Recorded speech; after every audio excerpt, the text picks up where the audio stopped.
오늘의 사연 시작합니다. 저는 이번에 새로운 곳에 이직하게 되면서 오래 다니던 가족과 갔던 동료들과 이별을 하고 새로 시작하는 환경에서 호기롭게 씩씩하게 적응을 하려고 했는데 아무래도 오랜만에 낯선 공간에 있다 보니 외로움을 느낄 수밖에 없더라고요. 첫 출근을 했던 날 정신없이 근무 시간을 보내고 회사 근처에 집을 구한지라 걸어갈 수 있는 거리였는데 마음이 쓸쓸하고 적적한 마음의 집 근처에 있는 편의점에 앉아 맥주를 한잔 했습니다. 그전에는 친했던 회사 동료들이랑 회식도 자주 하고 맛있는 것도 먹으러 가곤 했었는데 지금은 차가운 분위기의 회사 안에서 아직까지는 사람들과 친해질 여유가 없더라고요. 쓸쓸하게 편의점에서 맥주를 2캔째 하고 있었는데 저와 비슷한 또래의 남자분이 옆 테이블에 앉아 똑같이 맥주를 먹었습니다. 시원하게 들이키는 그분에게 왠지 모르게 눈길이 갔고 힐끔힐끔 쳐다보았어요. 보기 쉽지 않은 큰 키에 날씬하게 뻗은 몸이었는데 손목부터 팔꿈치 아래로 뻗어있는 근육이 운동을 많이 하시는 분 같더라고요. 원래 남자를 잘 훔쳐보는 스타일이 아니었는데 이상하게 그분은 계속 눈이 가서 맥주 마시는 척하며 훔쳐보다가 그분과 눈이 마주쳤습니다. 찰나의 순간이었는데 어찌나 설레던지 맥주 마시던 손까지 떨렸고 빠르게 피한 눈빛이 어색하게 허공에 멈춰 있었습니다. 그 이후로는 왠지 모르게 시선이나 행동들이 그분을 의식하기 시작했고 용기를 내서 그분을 다시 쳐다봤을 때 또다시 눈이 마주쳤습니다.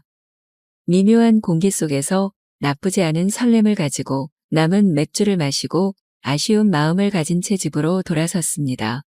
잠깐이었지만 운명적 만남 같았던 경험이라 미묘하게 기분이 좋았습니다. 그렇게 다음날 지옥 같은 회사로 들어갔습니다.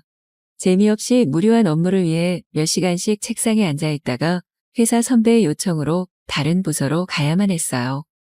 회의 자료를 들고 아래 층 사무실에 들어가서 다른 부서 팀장님을 기다리고 있었죠. 아직 입사 초기라서 타 부서 팀장님은 얼굴을 모르는데 익숙한 분이 들어오셨어요.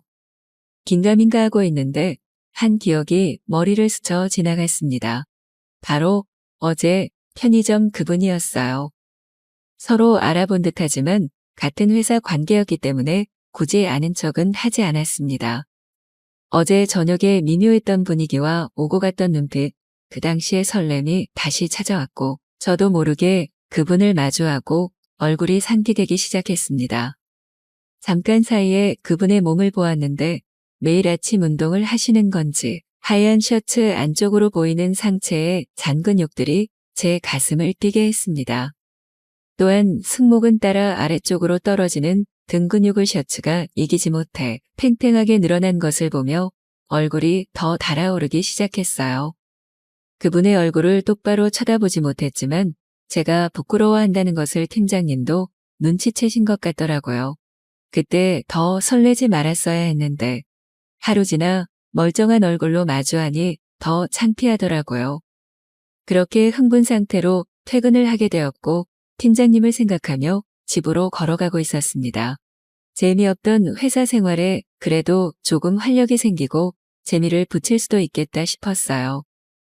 앞으로의 회사 생활이 좀 재밌어질 거란 기대감에 기분 좋게 집으로 향하던 중 뒤에서 누군가가 어깨를 톡톡 쳤어요. 놀래서 뒤돌아봤는데 놀랍게도 그 팀장님이었어요. 마치 드라마처럼 연출된 그 느낌에 저는 한 번 더 설레었고 얼굴이 다시 붉게 달아올랐습니다. 어제 저녁처럼 맥주 한잔 하자는 권유에 거부할 수 없었고 편의점이 문을 닫아 안타까워하는 찰나 팀장님은 저에게 집으로 갈 것을 다시 권유하셨어요. 자기도 멀리서 와서 자취하는 거라 퇴근 후에 적적함을 많이 느끼신다고 하더라고요. 이젠 그분의 출처도 명확하고 회사에서 본 분이라 무슨 큰일이 나겠나 싶어 팀장님의 집으로 마트에서 맥주를 사서 들어갔습니다. 깔끔하게 정돈된 집에 쓰레기 하나 보이지 않았어요. 얼굴도 깔끔하고 훈남이며 키도 크고 날씬한 몸에 잔근육들이 있어 누구나 원하는 몸매인데 깔끔하기까지 하니 더 섹시하게 느껴졌습니다. 사심을 뒤로 하고 일단 맥주부터 마셨어요. 같은 회사이고 관심 분야가 비슷하다 보니 서로 얘기가 많아졌고 많이 친해졌음이 느껴졌어요. 시간 가는 줄 모르고 둘이서 떠들고 마시다 보니 술에 금방 취하더라고요. 한참 떠들고 웃고 신나게 마시다 보니 어느 순간에 정적이 왔습니다. 어딜 가나 항상 생기는 정적인데 이상하게 그날따라 묘한 분위기였어요. 저도 그렇고 팀장님도 한껏 취한 상태로 얼굴이 발갛게 달아올랐는데 이번에도 몰래 훔쳐보고 있다가 눈이 딱 마주쳤습니다. 부끄러운 아이 컨택을 하다가 너무 몸 둘 바를 모르겠어서 다시 눈을 돌렸는데 찰나에 저에게 입맞춤을 하셨습니다. 안 그래도 섹시하다고 생각하던 팀장님이 저에게 입을 맞추시니 저도 모르게 핀트가 풀려서 거부하지 못한 채 키스를 하게 되었습니다. 다음날의 후폭풍은 생각도 하지 못한 채 감정에 이끌려 일을 저질러 버렸어요. 물론 시작은 팀장님이 했으니 크게 걱정되는 것은 없었습니다. 그렇게 로맨틱한 키스를 몇 분간 했고 정신을 차린 우리는 마무리 맥주를 하고 집을 나왔습니다. 정말 찰나에 벌어진 일이라 정신을 못 차리겠더라고요. 그 당시에는 감정에 미쳐서 이성적인 생각을 못했는데 그 이후로 그 순간을 계속 곱씹게 되었습니다. 그때의 분위기와 입술의 촉감 등이 구체적으로 생각이 나면서 부끄러워졌어요. 회사에서 마주치면 어떻게 해야 하나 싶기도 하고 그렇다고 마냥 피하기는 싫더라고요. 저의 예상대로 출근하는 게 설레고 재미있어졌어요. 너무 설레는 회사 생활이 될 것 같았습니다. 회사층이 달라서 그런지 마주치기 쉽지 않았는데 일이 손에 잡히지 않았습니다.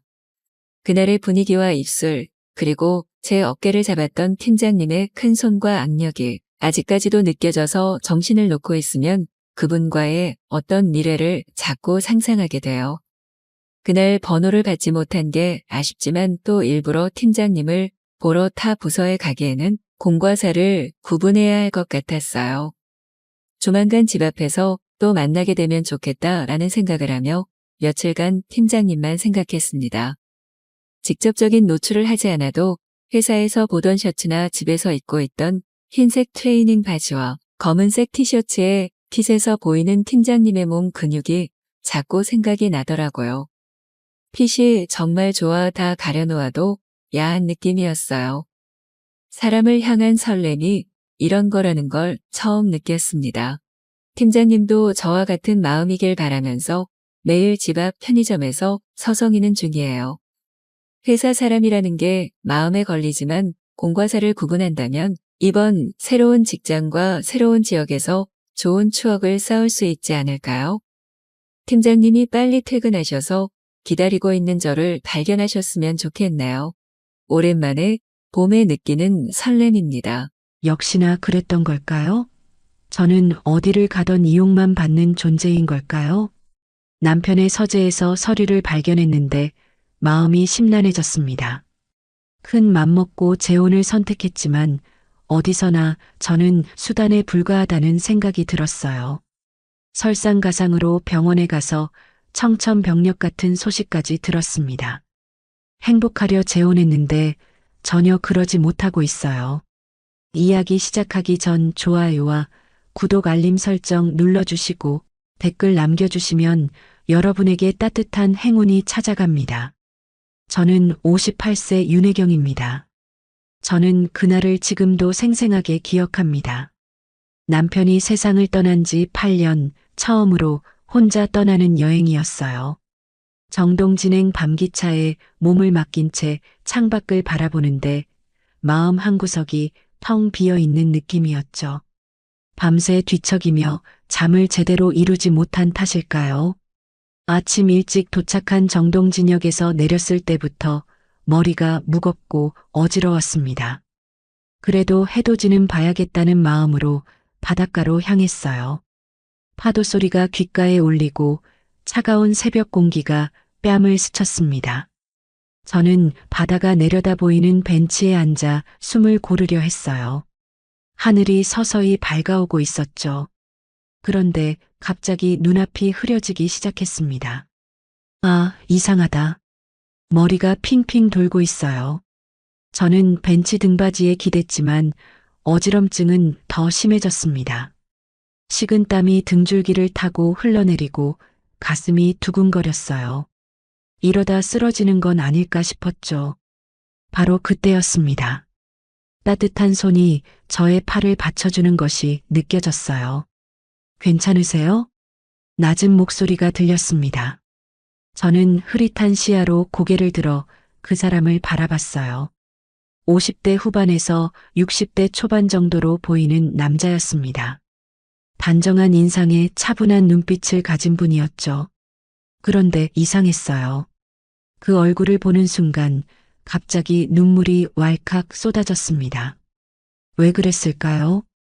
그분의 인상이 세상을 떠난 저희 남편과 어딘가 닮아 있었던 거예요. 같은 온화한 미소, 같은 걱정스러운 눈빛. 죄송해요, 갑자기.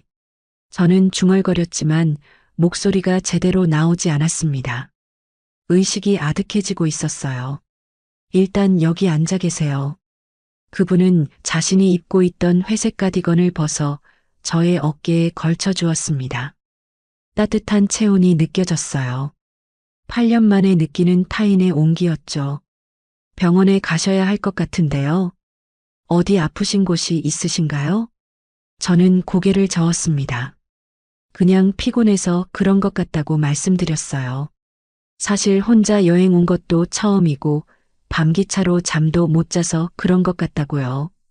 저기 혹시 펜션이나 숙소가 있으시면 모셔다 드릴까요? 그분의 목소리는 정말 다정했습니다. 저는 어리둥절한 채로 펜션 이름을 알려드렸어요. 그러고 나서야 문득 생각이 났습니다. 어제 밤기차에서 스쳐 지나간 그 남자, 바로 이분이었던 거예요. 기억이 흐려지기 시작했지만 그분이 조심스럽게 저를 부축해서 차까지 데려가 주신 것은 희미하게 남아 있습니다. 그리고 그분이 입혀주신 가디건의 온기. 그것이 그날 밤 저에게는 유일한 위로였어요. 다음 날 아침 저는 한결 개운한 기분으로 눈을 떴습니다. 펜션 사장님께서 말씀해 주시더라고요. 어제 한 분이 저를 부축해서 데려다 주셨다고요. 그분이 아니었다면 바닷가에서 어떻게 됐을지 모른다면서요. 가슴 한편이 따뜻해졌습니다. 낯선 곳에서 낯선 사람의 도움을 받는다는 게 이렇게 고마운 일인지 몰랐어요. 어제 그분이 입혀주신 회색 가디건이 의자에 단정히 걸려 있었습니다. 저는 그 옷을 들고 펜션을 나섰어요. 바닷가 쪽으로 걸어가니 멀리서 한 사람이 파도를 바라보며 서 있는 모습이 보였습니다. 어제 그분이었어요. 저는 조심스럽게 다가갔죠. 안녕하세요. 그분이 돌아보더니 안도의 표정을 지으셨습니다. 많이 좋아지셨네요. 어제는 정말 걱정했습니다. 정말 감사했어요. 이거 어제 빌려드린 옷이에요. 저는 가디건을 내밀었지만 그분은 손을 저으셨어요. 아직 새벽 공기가 차갑네요. 조금 더 입고 계세요. 그렇게 말하며 그분은 다시 바다를 바라봤습니다. 저도 덩달아 파도 소리에 귀를 기울였어요. 묘한 침묵이 흘렀지만 어색하지 않았습니다. 혹시 산책하실 거면 함께 걸을까요? 이 길이 꽤 좋거든요. 그분의 제안에 저는 고개를 끄덕였습니다. 사실 혼자 걷기엔 조금 쓸쓸한 기분이었거든요. 우리는 나란히 걸었습니다. 발걸음도 비슷하고 걷는 속도도 맞았어요. 가끔 파도가 세게 밀려오면 자연스럽게 안쪽으로 비켜서곤 했죠. 저는 서진우라고 합니다. 윤혜경이에요. 어제 정말 고마웠어요. 별 말씀을요. 저도 낯선 사람은 아니거든요. 어제 밤기차에서 배웠던 것 같아서요. 역시 맞았습니다. 저도 어렴풋이 기억하고 있었거든요. 한참을 걷다가 서진우 씨가 입을 열었습니다. 저는 몇 년 전부터 이곳에 자리를 잡고 있어요. 서울에서 변호사 일을 하다가 은퇴한 후에요. 그러시군요. 저는 서울에서 중학교 미술교사를 했었어요. 지금은 퇴직했지만요. 이곳에 자주 오시나요? 아니요, 처음이에요. 혼자 여행도 처음이고요. 서진우 씨가 잠깐 걸음을 멈췄습니다. 저도 혼자예요. 이혼한 지 좀 됐거든요. 그래서 이곳에 정착하게 됐어요. 그분의 목소리에 어떤 쓸쓸함이 묻어 있었습니다. 저는 무엇라 말해야 할지 몰랐어요. 저 역시 홀로 남겨진 사람이었으니까요. 사람은 혼자 있을 때가 많죠. 제가 조심스럽게 말했습니다. 그래도 이렇게 함께 걸으니까 좋네요. 서진우 씨의 말에 저는 고개를 끄덕였습니다. 정말 그랬어요. 8년 동안 바다를 혼자 보고, 혼자 걷고, 혼자 생각해 왔는데 누군가와 함께하니 마음이 한결 가벼워졌습니다. 파도가 발끝을 간지럽혔고 갈매기들이 머리 위를 날아다녔어요. 우리는 많은 말을 하지 않았지만 그 침묵이 편했습니다. 서로의 존재만으로도 충분한 위로가 되는 그런 시간이었죠. 그때 처음 느꼈어요. 누군가와 함께 걷는 바다는 이렇게 외롭지 않구나. 정동진에서 돌아온 지 일주일이 지났을 때였습니다. 저는 평소처럼 집에서 차를 마시고 있었는데 휴대폰이 울렸어요. 모르는 번호였지만 왠지 받고 싶었습니다. 안녕하세요, 윤혜경 선생님. 서진우입니다. 목소리를 듣는 순간 가슴이 두근거렸어요. 정동진에서의 그 따뜻한 기억들이 한순간에 되살아났습니다. 아, 안녕하세요. 어떻게 제 번호를... 죄송해요. 펜션에서 연락처를 물어봤어요. 갑자기 연락드려서 놀라셨죠? 서진우 씨의 목소리에는 약간의 망설임이 있었습니다. 마치 용기를 내서 전화한 것 같았어요. 혹시 시간 되시면 만나 뵐 수 있을까요? 드릴 게 있어서요. 저는 잠깐 망설였습니다. 하지만 거절할 이유도 없었고 솔직히 다시 만나고 싶었어요. 네, 좋아요. 어디서 만날까요? 북촌에 작은 서점이 하나 있어요. 조용하고 좋은 곳이거든요. 이틀 후, 저는 북촌 한옥마을 골목길을 걷고 있었습니다. 가을 햇살이 기와 지붕 사이로 스며들고 단풍잎들이 바닥에 흩어져 있었어요. 서점을 찾는 것은 어렵지 않았습니다. 오래된 이야기라는 간판이 정겨웠거든요. 문을 열고 들어서니 책 냄새와 커피 향이 어우러져 코끝을 자극했습니다. 그리고 안쪽 창가 자리에 서진우 씨가 앉아 있었어요. 저를 보자 일어서며 미소를 지으셨습니다. 먼 길 오시느라 수고하셨어요. 아니에요. 이런 좋은 곳이 있는 줄 몰랐네요. 우리는 자연스럽게 마주 앉았습니다. 서진우 씨가 가져온 종이백에서 뭔가를 꺼내더라고요. 그날 입혀주셨던 회색 가디건이었습니다. 이거 그날 당신이 많이 추워 보였어요.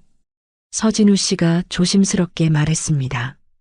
지금도 누군가 옆에 있어야 할 것 같아서요. 그 말을 듣는 순간 가슴이 뭉클해졌어요. 단순히 옷을 돌려받는 것이 아니라 그분의 마음을 받는 기분이었습니다. 고마워요. 사실 혼자 있는 시간이 많아서 저도 마찬가지예요. 그래서 오늘 용기 내서 연락드린 거였어요. 우리는 차를 마시며 이런저런 이야기를 나눴습니다. 서로의 일상, 취미, 좋아하는 책들. 시간 가는 줄 몰랐어요. 그날 이후로 우리는 자주 만나기 시작했습니다. 처음엔 일주일에 한 번, 그 다음엔 며칠에 한 번씩 서로에게 부담이 되지 않을 정도로 조심스럽게요. 한 달쯤 지났을 때였습니다. 저희는 한강공원을 산책하고 있었어요. 노을이 강물에 비쳐서 정말 아름다웠습니다. 혜경 씨, 서진우 씨가 갑자기 걸음을 멈추고 저를 불렀어요. 저 혹시 이상하게 생각하지 마세요. 하지만 요즘 당신을 만날 생각을 하면 마음이 설레요. 저는 얼굴이 빨개지는 것을 느꼈습니다. 58세에 이런 기분을 느낄 줄 몰랐거든요. 저도 마찬가지예요. 사실 며칠 안 만나면 보고 싶어져요. 우리는 서로를 바라봤습니다. 강바람이 불어와 머리카락을 흐트렸지만 상관없었어요. 그럼 우리 연인이라고 해도 될까요? 서진우 씨의 목소리는 10대 소년처럼 떨리고 있었습니다. 네, 좋아요. 하지만 천천히 해요. 우리 나이에 급할 것 없잖아요. 그날 우리는 처음으로 손을 잡고 걸었습니다. 58세와 63세의 조심스러운 사랑이 시작되는 순간이었어요. 연인이 된 지 석 달이 지나면서 저는 자연스럽게 서진우 씨 집에서 시간을 보내게 됐습니다. 그분의 집은 한남동 언덕 위에 있는 작은 단독주택이었어요. 마당에는 감나무와 대추나무가 있고 작은 텃밭도 있었죠. 처음 그 집에 갔을 때 놀랐습니다. 집안 곳곳에 책들이 가지런히 정리되어 있고 거실 한쪽에는 오래된 턴테이블과 LP판들이 있었어요. 혼자 사는 남자의 집 같지 않게 깔끔하고 정돈되어 있었습니다. 직접 요리하세요? 제가 부엌을 둘러보며 물었더니 서진우 씨가 웃으셨어요. 혼자 살면서 배우게 됐어요. 간단한 건 할 줄 알아요. 그날 그분이 직접 끓여주신 된장찌개 맛을 지금도 기억합니다. 짜지도 싱겁지도 않은 집밥에 따뜻함이 있었어요. 주말이면 저는 그분과 함께 마트에 가서 장을 보고 함께 요리를 하곤 했습니다. 서로 말이 없어도 편했어요. 그분이 야채를 다듬고 있으면 저는 쌀을 씻고 저녁 식사 후엔 그분이 설거지를 하는 동안 저는 차를 우렸죠. 어느 토요일 저녁이었습니다. 우리는 거실에서 클래식 음악을 들으며 차를 마시고 있었어요. 창밖으로는 봄비가 내리고 있었고 방 안은 따뜻한 조명으로 포근했습니다. 혜경 씨, 서진우 씨가 찻잔을 내려놓으며 말했어요. 저희가 이렇게 지낸 지 벌써 몇 달이 됐네요. 정말 그러네요. 시간이 이렇게 빨리 가는 줄 몰랐어요. 혹시 이상하게 생각하지 마세요. 하지만 가끔 생각해요. 우리가 정식으로 가족이 되면 어떨까 하고요. 저는 가슴이 두근거렸습니다. 재혼 이야기였거든요. 58세에 다시 결혼을 한다는 게 현실적으로 느껴지지 않았어요. 저도 생각은 해봤어요. 하지만 우리 나이에 굳이 형식에 얽매일 필요가 있을까요? 그런 게 아니라 서진우 씨가 잠깐 망설이더니 제 손을 잡았어요. 당신과 함께 있으면 진짜 가족 같다는 생각이 들어요. 혼자 늙어갈 줄 알았는데 이렇게 좋은 사람을 만나게 돼서요. 그분의 진심이 느껴졌습니다. 저 역시 마찬가지였어요. 이 사람과 함께 남은 인생을 보내고 싶다는 생각이 들었습니다. 우리 둘 다 자식도 없고 복잡한 가족 관계도 없잖아요. 단순하게 생각해봐요. 제가 조심스럽게 말했습니다. 그래요. 서로만 있으면 되는 거죠. 2달 후, 우리는 정말 소박한 결혼식을 올렸습니다. 구청에서 혼인신고를 하고 저녁엔 평소 자주 가던 북촌 그 서점에서 조용히 차를 마셨어요. 반지도 화려하지 않은 심플한 것으로 골랐죠. 서점 사장님이 축하한다며 특별히 케이크도 준비해 주셨어요. 촛불을 켜고 소원을 빌라고 하시더라고요. 뭘 빌었어요? 서진우 씨가 물어봤습니다. 우리가 건강하게 오래오래 함께 있기를요. 당신은요? 저도 똑같은 걸 빌었어요. 그날 밤 새로운 집에서 잠자리에 들면서 저는 생각했습니다. 사람은 정말 신기한 존재구나. 나이가 들어도 따뜻한 손 하나에 무너지고 다시 일어서는구나. 첫 남편과의 추억도 소중하지만 이제는 새로운 사람과 새로운 추억을 만들어갈 시간이었어요. 58세의 늦은 결혼이지만 후회는 없었습니다. 결혼한 지 한 달이 지났을 무렵이었습니다. 저는 서진우 씨의 서재를 정리하고 있었어요. 그분이 오랫동안 변호사 일을 하셨다 보니 중요한 서류들이 많았거든요. 여기 오래된 책들 좀 정리해도 될까요? 제가 물어보니 서진우 씨는 고개를 끄덕이셨어요. 네, 필요 없는 건 버리셔도 돼요. 저도 뭐가 있는지 잘 기억이 안 나네요. 서재 한쪽 벽면에는 큰 책장이 있었고 아래쪽에는 서류함들이 가지런히 놓여 있었습니다. 저는 먼지를 털어내며 하나씩 정리하기 시작했어요. 대부분은 옛날 법률 서적이나 판례집이었습니다. 가끔 개인적인 서류도 보였어요. 부동산 등기부등본, 은행 관련 서류들. 그런데 맨 아래 서랍을 열었을 때였습니다. 생명보험 서류 뭉치가 눈에 띄었어요.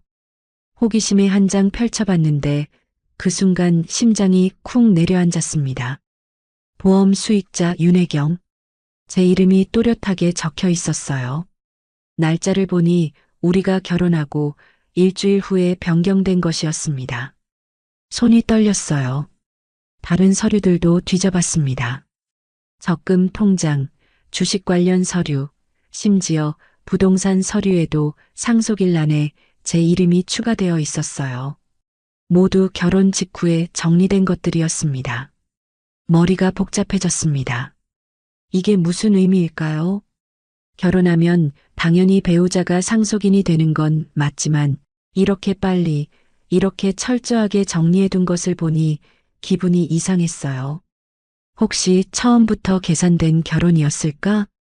그런 생각이 머릿속을 맴돌았습니다. 저는 서류를 다시 제자리에 넣고 서재를 나왔어요. 가슴이 답답했습니다.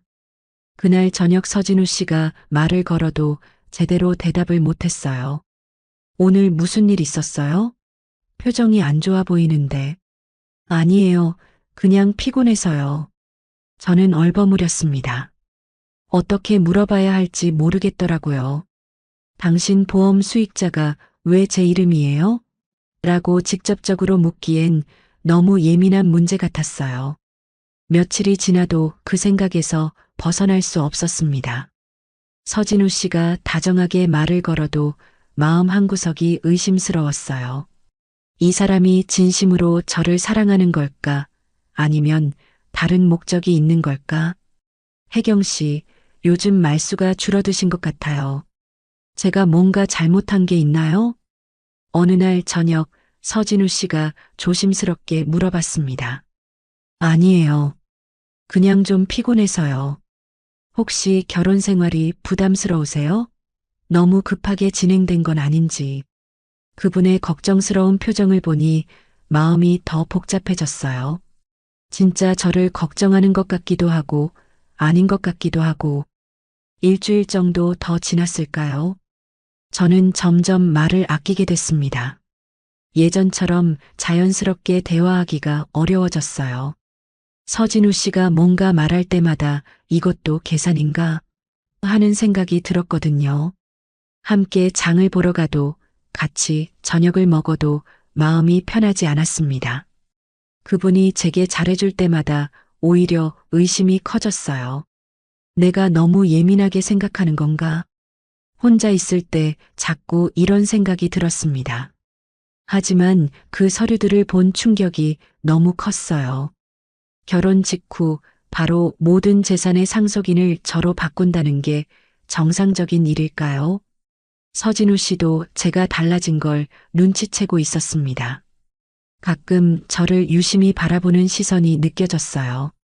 하지만 저는 차마 그 이야기를 꺼낼 용기가 없었습니다. 그렇게 우리 사이에는 미묘한 거리감이 생기기 시작했어요. 그날도 평범한 하루였습니다. 저는 늘 그랬듯이 저녁 샤워를 하고 있었어요. 따뜻한 물이 어깨를 타고 흘러내리고 하루의 피로가 씻겨나가는 기분이었습니다. 샤워를 마치고 거울 앞에 섰을 때였어요. 수건으로 물기를 닦아내는데 뭔가 이상한 느낌이 들었습니다. 목 오른쪽에 뭔가 만져지는 것이 있었어요. 처음엔 그냥 지나쳤습니다. 나이가 들면 몸 여기저기에 이상한 게 생기는 법이니까요. 하지만 며칠이 지나도 그 느낌이 계속되더라고요. 거울에 가까이 다가가서 자세히 봤습니다. 목 오른쪽 갑상선 부위에 작은 혹 같은 게 만져졌어요. 딱딱하고 움직이지 않았습니다. 손으로 만져보니 확실히 뭔가 있었어요. 설마 이게 뭔가 안 좋은 건 아니겠지? 그런 생각이 머릿속을 스쳤지만 애써 무시하려 했습니다. 서진우 씨와의 일로도 마음이 복잡한 상황에서 몸까지 이상하면 안 된다고 생각했거든요. 하지만 일주일이 지나도 그 혹은 그대로 있었습니다. 오히려 조금 더 커진 것 같기도 했어요. 더 이상 미룰 수 없겠다 싶어서 병원에 가기로 했습니다. 그날 아침 서진우 씨는 오래간만에 옛 동료를 만나러 나갔어요. 저는 혼자 집 근처 내과에 갔습니다. 진료실에 들어가 의사 선생님께 증상을 말씀드렸어요. 언제부터 만져주셨어요? 한 일주일 정도 됐어요. 처음엔 별거 아닌 줄 알았는데 의사 선생님이 제 목을 만져보시더니 표정이 심각해졌습니다. 갑상선 부위에 결절이 만져지네요.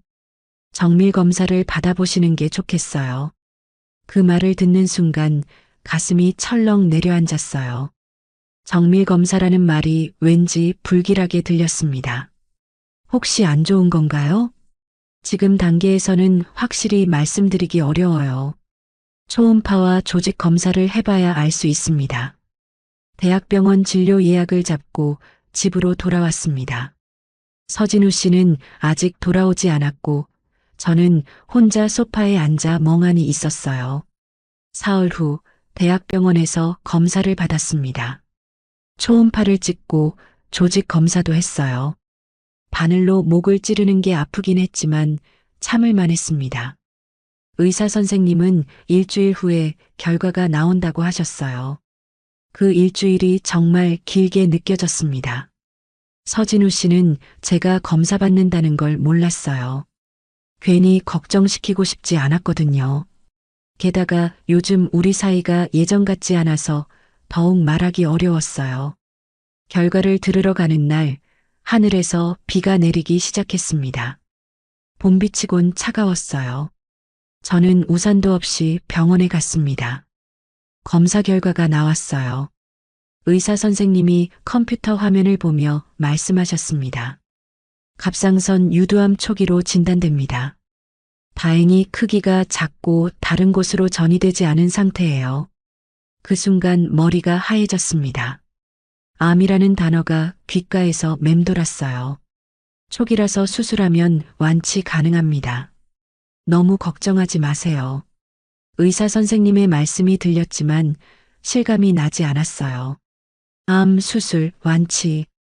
모든 단어가 다른 사람 이야기 같았습니다. 병원을 나왔을 때 비가 더 세게 내리고 있었습니다. 저는 비를 맞으며 천천히 걸었어요. 옷이 젖어도 상관없었습니다. 집에 도착해서 창가에 앉았습니다. 빗방울이 유리창을 타고 흘러내리는 걸 바라보며 생각했어요. 이 사람도 이 사랑도 이제 끝일까? 서진우 씨가 저와 결혼한 게 정말 사랑 때문이었을까요? 혹시 재산 때문이었다면 제가 아프다는 걸 알면 어떻게 반응할까요? 더 이상 짐이 되고 싶지 않았어요. 수술 날짜가 정해졌습니다. 다음 주 화요일 갑상선 절제술을 받기로 했어요. 수술 전날 입원하라고 하더라고요. 저는 서진우 씨에게 아무 말도 하지 못했습니다. 어떻게 말해야 할지 모르겠더라고요. 그래서 그냥 친구 집에 며칠 다녀온다고 거짓말을 했어요. 언제 돌아오세요? 일주일 정도요. 오래간만에 만나는 친구라서요. 서진우 씨는 아무 의심 없이 고개를 끄덕였습니다. 그 모습을 보니 더 마음이 아팠어요. 입원하는 날, 저는 작은 가방 하나만 들고 병원에 갔습니다. 6인실이었는데 다른 환자분들은 모두 가족이 함께 와 있더라고요. 저만 혼자였어요. 간병복으로 갈아입고 침대에 누웠습니다. 창밖으로는 저녁 노을이 지고 있었어요. 내일이면 수술이라는 생각에 가슴이 답답했습니다. 다른 침대의 환자분들과 가족들이 이야기하는 소리가 들렸어요. 걱정하는 목소리, 위로하는 말들. 저는 천장을 바라보며 혼자 생각에 잠겼습니다. 내일 수술이 잘 될까? 혹시 뭔가 잘못되면 어떻게 하지? 그런 생각들이 머릿속을 맴돌았어요. 무서웠습니다. 수술도 무섭고 혼자라는 것도 무서웠어요. 저녁 7시쯤이었을까요? 병실 문이 열리는 소리가 들렸습니다. 간호사분이 오시나 했는데 익숙한 목소리가 들렸어요. 실례합니다. 윤혜경 환자 면회 왔는데요. 저는 깜짝 놀라 고개를 돌렸습니다. 서진우 씨가 하얀 백합꽃 다발을 들고 서 있었어요. 어떻게, 왜 혼자 있어요? 서진우 씨가 제 침대 옆 의자에 앉으며 말했습니다. 내가 옆에 있어주겠다고 했잖아요. 그 순간 눈물이 왈칵 쏟아졌어요. 혼자 감당하려고 했던 모든 게 무너져 내리는 기분이었습니다. 어떻게 알았어요? 병원에서 연락 왔어요. 보호자 연락처로 제 번호가 적혀 있더라고요. 아, 맞았습니다. 입원 서류에 보호자 란에 서진우 씨 연락처를 적었던 게 기억났어요. 갑상선암이라고 들었어요. 언제부터 아셨어요? 서진우 씨의 목소리는 침착했지만 걱정이 묻어 있었습니다. 일주일 전에 진단받았어요. 말씀드리려고 했는데 저는 울먹이며 말을 잇지 못했어요. 그러다 문득 그동안 마음에 걸렸던 것이 떠올랐습니다. 저기 물어볼 게 있어요. 네, 뭐든지 말씀하세요. 그 보험, 그거 왜 제 이름으로 바꾸신 거예요? 서진우 씨의 표정이 잠깐 굳어졌습니다. 그리고 한숨을 깊게 쉬었어요. 그걸 보셨구나. 우연히 서재 정리하다가 봤어요. 결혼하고 바로 모든 걸 제 이름으로. 당신이 내 마지막 사람이니까요. 서진우 씨가 조용히 말했습니다. 내가 먼저 갈 수도 있으니까. 당신 혼자 남지 않게 하려던 거였어요. 마지막 사람이라니. 저는 이혼하고 나서 혼자 살 생각만 했어요. 그런데 당신을 만나고 나서야 알았어요. 진짜 사랑이 뭔지. 서진우 씨가 제 손을 잡았습니다. 당신이 아프다는 소식을 듣고 얼마나 놀랐는지 몰라요. 혼자 감당하려고 했다는 게 더 속상했고요. 그제야 제 눈에서 눈물이 주르륵 흘러내렸어요. 그동안 이 사람을 의심했던 자신이 너무 부끄러웠습니다. 미안해요. 제가 너무 예민하게 생각했나 봐요. 아니에요. 충분히 그럴 수 있어요. 갑자기 모든 걸 바꿔놨으니까. 서진우 씨가 제 머리를 쓰다듬었습니다. 내일 수술 잘 될 거예요. 제가 계속 여기 있을게요. 그날 밤 저는 처음으로 마음 편히 잠들 수 있었습니다. 수술은 생각보다 잘 끝났습니다. 의사 선생님은 암 조직을 깨끗하게 제거했다고 하셨어요. 다행히 림프절로 전이도 되지 않았고 예후가 매우 좋다고 했습니다.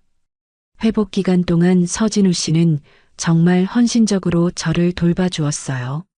병원에서 퇴원한 후에도 매일 영양가 있는 음식을 해주시고 산책도 함께 다녔습니다. 목에 난 수술 흉터를 신경 쓰는 저에게 전혀 티 안 난다며 위로해주기도 했어요. 2달 정도 지났을 때 정기검진에서 완전히 정상이라는 소견을 받았습니다. 그날 병원에서 나오면서 서진우 씨가 말했어요. 이제 진짜 새 출발인 것 같네요. 그러게요. 제2의 인생 같아요. 그때 문득 서진우 씨가 제안했습니다. 정동진에 다시 가볼까요? 우리가 처음 만난 그곳에. 저는 망설였어요. 그곳에서의 기억이 달콤하기도 하지만 혼자였던 그 쓸쓸함도 함께 떠올랐거든요. 괜찮을까요? 예전 생각이 많이 날 것 같은데. 그래서 가는 거예요. 이번엔 달라질 테니까. 일주일 후 우리는 정동진행 기차표를 샀습니다. 이번엔 밤 기차가 아니라 오후 기차였어요. 창밖 풍경을 함께 보며 갈 수 있는 시간이었죠. 기차 안에서 서진우 씨가 말했어요. 그날 당신을 처음 봤을 때 기억나세요? 어떻게 잊겠어요? 제가 울고 있었잖아요. 저는 그때 생각했어요. 저 사람도 저처럼 외로운 사람이구나. 정동진에 도착했을 때는 해가 질 무렵이었습니다. 같은 펜션에 방을 잡고 저녁을 먹은 후 바닷가로 나갔어요. 파도 소리는 예전과 똑같았습니다. 하지만 제 마음은 전혀 달랐어요.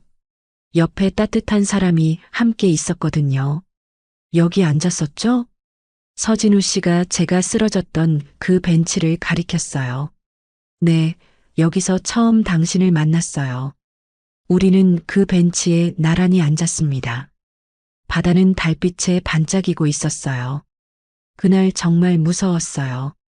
혼자 쓰러져서 어떻게 될 뻔했는데 다행히 제가 있었네요.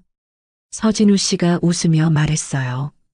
그러더니 제 어깨에 자신의 자켓을 걸쳐 주었습니다. 또 추워할까봐. 그 순간 눈물이 핑 돌았어요. 그날의 기억이 생생하게 떠올랐습니다. 다음 날 아침 우리는 해돋이를 보러 바닷가로 나갔어요. 하늘이 서서히 밝아오고 있었습니다. 이번엔 두 손을 꼭 잡고 서 있었어요. 예쁘죠? 정말 아름다워요. 태양이 수평선 위로 떠오르기 시작했습니다. 온 세상이 황금빛으로 물들었어요. 우리는 그 자리에서 천천히 걷기 시작했습니다. 그날처럼 같은 바닷가, 같은 산책길이었지만 이번엔 달랐어요. 혼자가 아니었거든요. 당신 알아요? 제가 조심스럽게 말했어요. 그날 그 외투가, 아니, 그 마음이 저를 살렸어요. 서진우 씨가 걸음을 멈추고 저를 바라봤습니다. 어떤 의미예요? 혼자라고 생각했는데 누군가 저를 걱정해주는 사람이 있다는 걸 느꼈어요. 그래서 포기하지 않을 수 있었던 것 같아요.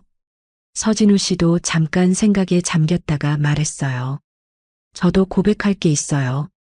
그날 저도 많이 외로웠어요. 이혼하고 나서 사람들과 거리를 두고 살았거든요. 그랬구나. 그런데 당신을 도와드리면서 느꼈어요. 아, 나도 아직 누군가에게 필요한 사람이구나. 그날 저는 다시 살아갈 이유를 찾았죠. 그게 바로 당신이었어요. 파도가 우리 발끝을 적셨습니다. 차가웠지만 상관없었어요. 우리는 그렇게 한참을 걸었습니다. 해가 완전히 떠올랐을 때 우리는 다시 그 벤치에 앉았어요. 이번엔 두려움이 아니라 감사함을 느끼며 우리 참 운이 좋았네요. 정말 그래요. 이 나이에 이런 사랑을 만나다니. 서진우 씨가 제 손을 더 꽉 잡았습니다. 따뜻했어요. 그 온기가 제 마음 깊숙이 전해졌습니다. 안녕하세요. 썰라디오입니다. 오늘은 평생 잊지 못할 금지된 사랑의 이야기를 전해드리려고 합니다. 한 사람의 인생은 평범해 보이는 일상 속에서 어느 순간 예상치 못한 감정의 파도에 휩쓸리게 마련입니다. 사연자님은 결혼 생활의 안정 속에 살고 있었지만 그 마음 깊은 곳에서 자신도 모르게 피어난 감정에 혼란스러워했습니다. 이 이야기는 한 남자가 서재와의 우연한 만남에서 시작된 감정의 소용돌이를 담고 있습니다. 금지된 선을 넘었다는 후회와 동시에 이루고 싶지만 이룰 수 없는 사랑 앞에 서게 된 그 마음의 이야기를 지금부터 함께 들어보시죠. 저는 평생 정직하고 안정적인 가정의 모습을 꿈꿨던 평범한 남자였습니다. 결혼 후 10년, 저와 아내는 서로에 대한 깊은 신뢰와 사랑을 기반으로 하루하루를 보내고 있었습니다. 그러나 그 평온했던 일상 속에 어느 날 불현듯 찾아온 한 사람의 미소가 제 삶의 균형을 서서히 흔들기 시작했습니다. 그녀는 아내의 여동생, 즉 제 처제였습니다. 어릴 적부터 가족 모임에서 자주 얼굴을 보던 그녀는 다정하고 온화한 성격 덕분에 누구에게나 사랑받는 인물이었지요. 그러나 결혼 생활을 시작하고 나서는 평소 가족이라는 틀 속에 묶여 있었던 저와 아내는 각자의 역할에 충실해야 한다는 사회적, 도덕적 기준에 맞춰 살아가고 있었습니다. 그러던 어느 여름, 가족이 모이는 작은 연회가 열리게 되었고, 그곳에서 저는 그녀와 단둘이 마주치는 순간, 평소 느끼지 못했던 색다른 설렘을 경험하게 되었습니다. 연회는 한적한 시골의 한옥에서 열렸습니다. 따스한 햇살이 나무 기둥 사이로 스며들고, 잔잔한 음악 소리와 함께 가족들의 웃음소리가 어우러지는 그곳은 평화 그 자체였습니다. 어느 한 구석에서 아이들의 웃음소리가 메아리치고 어르신들의 온화한 미소가 빛나던 그 순간, 저는 우연히 그녀와 마주쳤습니다. 그녀는 한 손에 민들레 차 한 잔을 들고 눈부신 미소를 지으며 조용히 서 있었습니다. 그 미소는 차마말로 표현할 수 없을 만큼 따뜻하면서도 동시에 어딘가 슬픈 그림자를 품고 있었습니다. 그날 이후 저는 평소보다 그녀를 더 자주 바라보게 되었습니다. 처음에는 단순한 호감이라고 치부하려 애썼지만 시간이 지날수록 그녀에 대한 관심은 점점 커져만 갔습니다. 아내와의 사이에 어떠한 금이 가는 것 같지는 않았지만 제 마음속에서는 이미 그녀를 향한 감정이 서서히 자리 잡고 있었던 것입니다. 처제와의 만남은 대부분 가족 모임이나 연애, 그리고 가끔의 전화 한 통으로 이루어졌습니다. 그녀는 언제나 상냥했고 말투에서는 묵직한 지혜와 어딘가 모를 고독이 느껴졌습니다. 그러던 어느 날 저녁 식사를 마친 후 남은 가족들이 한자리에 모여 옛 추억을 회상하던 자리에서 저는 우연히 그녀와 단둘이 마주 앉게 되었습니다. 그때의 대화는 생각보다 깊었고 평소에 감추고 있던 마음의 이야기들이 서로에게 조금씩 열리기 시작했습니다. 형, 요즘 집안 분위기가 좀 어때? 그녀의 묻는 한마디에 저는 가슴 한켠이 뛴 것을 느꼈습니다. 평소라면 웃으며 넘길 법한 대화였지만 그날따라 그녀의 눈빛은 한층 더 진지해 보였고 말투에도 어쩐지 애절함이 배어 있었습니다. 서로의 눈을 마주보며 한참을 말없이 앉아 있다 보니 어느새 시간은 흘러 밤이 깊어갔습니다. 그날 밤, 저는 집으로 돌아오는 길에 문득 자신에게 물었습니다. 내가 왜 이렇게 떨리는가? 이 모든 것이 단순한 우정일 뿐인가? 그 물음에 대한 답은 제 마음 깊은 곳에서 이미 내려져 있었지만, 동시에 그것이 잘못된 길임을 알면서도 어쩔 수 없는 모순된 감정에 휩싸이게 되었습니다. 자신도 모르게 반복되는 그 생각 속에서 저는 금지된 사랑의 시작을 예감하기 시작했습니다. 시간이 지나면서 가족 모임의 빈도는 줄어들었고 일상은 다시 평온을 되찾는 듯 보였습니다. 그러나 저의 내면은 그날의 미묘한 순간 이후로 끊임없이 흔들렸습니다. 일터에서의 작은 성공이나 평범한 일상 속에서도 문득 그녀의 미소가 스쳐 지나가며 마음 한켠에 깊은 흔적을 남기곤 했습니다.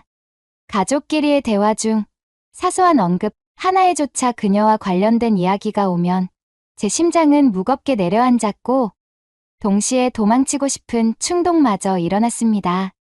매번 거울을 볼 때마다 저는 스스로에게 이렇게 다짐했습니다. 내가 지금 겪고 있는 이 감정은 단순한 친밀감일 뿐이다. 절대로 넘으면 안 될 선이 있다. 하지만 그 다짐은 차마 제 스스로도 인정하기 어려울 만큼 아득한 금단의 감정 앞에서는 희미해져 갔습니다. 그녀와의 만남이 가져다 준 또 다른 변화는 평소 잘 알지 못했던 내면의 목소리였습니다. 마치 오래전부터 숨겨져 있던 기억들이 하나둘씩 떠오르듯 그녀의 한마디, 한 웃음 한숨이 제 안에 쌓여있던 감정의 물결을 터뜨렸습니다.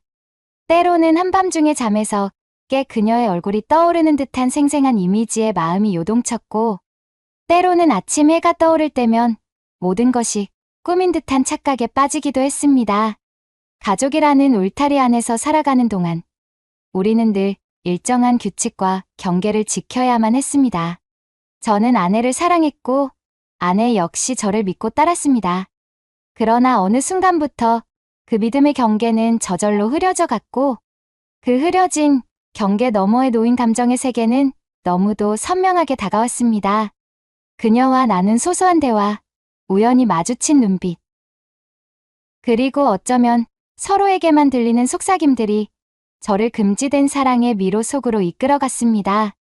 어느덧 저는 스스로를 자책하기 시작했습니다. 내가 왜 이런 감정을 감출 수 없는가? 이 모든 것이 도대체 잘못된 길 아닌가? 하지만 동시에 그 감정은 차마 부정할 수 없을 만큼 현실적이었고, 하루하루가 지나면서 제 안에서 자라나는 감정의 뿌리는 점점 깊어져 갔습니다. 그날 이후로 가족 모임은 저에게 단순한 만남의 시간이 아니라 끊임없이 시험대에 오르는 감정의 장이 되어 버렸습니다. 처제의 눈빛 하나, 가벼운 웃음 한 조각이 제 심장을 다시 뛰게 만들었고, 그리하여 저는 매 순간 스스로를 다잡으려 애썼습니다. 그러나 인간의 마음은 논리보다 감정에 더 쉽게 굴복하는 법.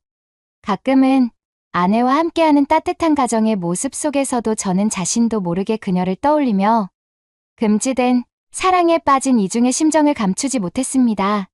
저는 점점 그녀와의 대화 속에서 위안을 찾게 되었습니다. 단순한 가족의 한 사람으로서의 역할을 넘어 서로의 고민을 털어놓으며 삶의 무게를 나누던 그 시간들은 제게 잊을 수 없는 기억으로 남았습니다. 어느새 저희 둘 사이에는 말로 다 표현할 수 없는 오묘하고도 미묘한 감정의 끈이 형성되어 있었습니다. 그 끈은 처음에는 작고 미약했으나 시간이 지날수록 점점 굵어지고 그 끝은 분명히 우리 둘의 마음을 향해 뻗어갔습니다. 마치 금지된 과일의 유혹처럼 제 마음은 스스로를 제어할 수 없는 한계에 다다랐습니다. 가슴 한켠에서는 언제나 이대로는 안 된다는 경고음이 울렸지만 동시에 그 경고를 무시할 만큼의 강렬한 감정이 자리 잡고 있었습니다. 매번 처제와의 만남 후 저는 마음속에서 수많은 질문을 던졌습니다. 이 감정은 단순한 동료일까? 아니면 정말 사랑일까? 내가 지금 걸어가고 있는 길은 과연 올바른 길인가? 그러나 그러한 질문에 답할 수 있는 것은 이미 제 마음속 깊은 곳에 자리 잡은 그 감정뿐이었습니다. 이렇듯 저는 금지된 경계 앞에서 매 순간 싸워야 했습니다. 아내에 대한 사랑과 가족에 대한 책임감, 그리고 처제에게서 피어오르는 감정 사이에서 어떻게 균형을 잡아야 할지 알 수 없는 채 하루하루가 지나갔습니다. 그날의 연애, 그리고 그 연회장에서 마주친 단 한 번의 시선이 제 인생의 모든 것을 바꿔놓았다는 사실을 저는 이제야 깨닫게 되었습니다. 이제 저는 과거의 순수했던 감정과 지금의 복잡한 내면 사이에서 어떻게 살아가야 할지 그 답을 찾기 위해 매일 밤 깊은 생각에 잠깁니다. 어쩌면 이 이야기는 단순한 한 남자의 금지된 사랑에 관한 것이 아니라 우리 모두가 평범한 삶 속에서 한 번쯤 마주하게 되는 감정의 역설을 보여주는 것일지도 모릅니다. 오늘 여러분께 전해드린 이 첫 번째 파트는 그저 한 사람의 내면에서 피어오른 미묘한 감정의 시작일 뿐입니다. 앞으로 펼쳐질 이야기는 이 금지된 사랑이 주는 아픔과 행복, 그리고 그 선택 앞에서 누가 어떤 결정을 내리게 되는지에 대한 더 깊은 고뇌와 갈등의 여정을 담아낼 예정입니다. 잠시 숨을 고르고 여러분도 자신의 내면을 들여다보며 금지된 감정과 마주한 적이 있는지 한번 생각해 보시기 바랍니다. 사랑이란 때로는 우리가 감당하기 어려운 무게의 진실을 안겨주지만 그 속에서 우리는 진정한 자신을 마주할 수 있는 기회를 얻는지도 모릅니다. 가족 모임 이후 제 마음속에는 이미 정해진 경계를 넘어설 수밖에 없는 감정의 씨앗이 깊이 뿌리내리고 있었습니다. 평소처럼 가족과 함께하는 자리에서도 저는 무심코 그녀의 모습을 바라보며 속으로 깊은 한숨을 내뱉곤 했습니다. 아침마다 눈을 뜰 때마다 어제 연회장에서 마주쳤던 그녀의 따뜻하면서도 애잔한 미소가 기억의 한켠을 물들였고 일상의 소소한 순간마다 그 미소가 머릿속을 스쳐 지나갔습니다. 그렇게 내면의 갈등은 어느새 말로 다 표현할 수 없을 정도로 커져만 갔습니다. 시간이 흘러 어느 날 우연한 기회로 그녀와 단둘이 마주칠 수 있는 상황이 마련되었습니다. 가족끼리의 작은 모임에서 다른 이들의 시선이 모여있는 가운데서도 우리는 서로의 눈빛만으로 모든 것을 말하는 듯한 침묵 속에 빠져들었습니다. 그날 오후 조용한 때가 한적한 구석에 마련되어 있던 작은 벤치에 나란히 앉은 우리는 평소의 가족, 행사와는 전혀 다른 둘만의 시간이 흘렀습니다. 뜨거운 여름 햇살 아래 바람에 살랑거리는 나무십 소리와 멀리서 들려오는 아이들의 웃음소리 사이로 우리는 오랜 시간 말을 잇지 못한 채 서로의 존재만을 느꼈습니다. 그 순간 마음 한구석 깊은 곳에서는 이미 금지된 감정이 조용히 자리를 잡고 있음을 깨달았습니다. 이 감정은 우연일 뿐인가? 라는 스스로에 대한 질문과 동시에 어쩌면 이 순간이 나에게 주어진 마지막 기회일지도 모른다는 모순된 생각이 번갈아 밀려왔습니다. 말 한마디 없이도 서로의 눈빛에서 느껴지는 애틋함은 마치 잊혀져야 할 금단의 열매를 훔쳐먹은 죄책감과 동시에 피어나는 달콤한 위안을 동시에 품고 있었습니다. 우리 둘 사이에는 언어로 표현하기 어려운 미묘한 감정의 흐름이 있었습니다. 그녀는 늘 온화하고 따뜻한 미소를 지었지만 그 미소 속엔 때때로 슬픔과 외로움이 묻어나곤 했습니다. 저는 그런 그녀를 보며 점점 더 가까이 다가가고 싶은 욕망과 동시에 모든 것을 잃어버릴지도 모른다는 두려움에 휩싸였습니다. 가족이라는 굳건한 울타리 속에서 한편으로는 아내에 대한 책임감과 신뢰, 다른 한편으로는 금지된 감정에 눈을 감을 수 없는 나 자신이 모순되게 존재하고 있음을 절실히 느꼈습니다.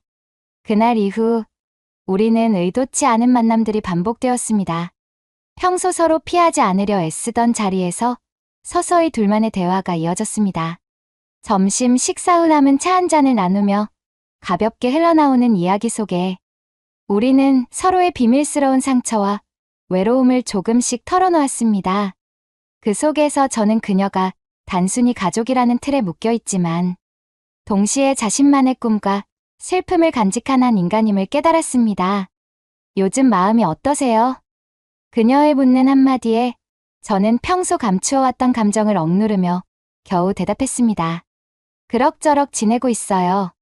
하지만 그 대답 뒤에 숨겨진 진실은 이미 내면 깊숙한 곳에서 격렬하게 요동치고 있었습니다.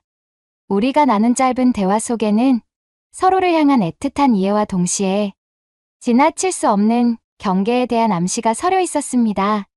모든 것이 평온해 보이던 어느 날 밤, 저는 집안에서 혼자 조용히 서재에 앉아 과거의 기억들을 되짚어 보았습니다. 아내와의 수많은 추억, 그리고 평소에 따뜻했던 가정의 모습과 대비되는 지금의 내면은 마치 두 세계가 충돌하는 듯한 느낌을 주었습니다. 내가 정말 이 길을 계속 가야만 하는 걸까? 그 한마디의 물음은 제 마음 한켠을 끊임없이 찔렀고 동시에 그녀와의 짧은 순간들이 주는 위로와 죄책감이 교차하는 복잡한 감정을 불러일으켰습니다. 또 다른 모임 자리에서 우리는 우연히도 다시 마주쳤습니다.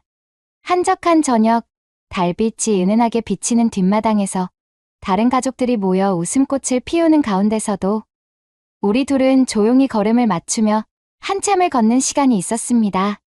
그 순간만큼은 세상의 모든 소음이 사라진 듯 오로지 우리 둘만의 공기와 시간이 존재하는 듯한 착각에 빠졌습니다.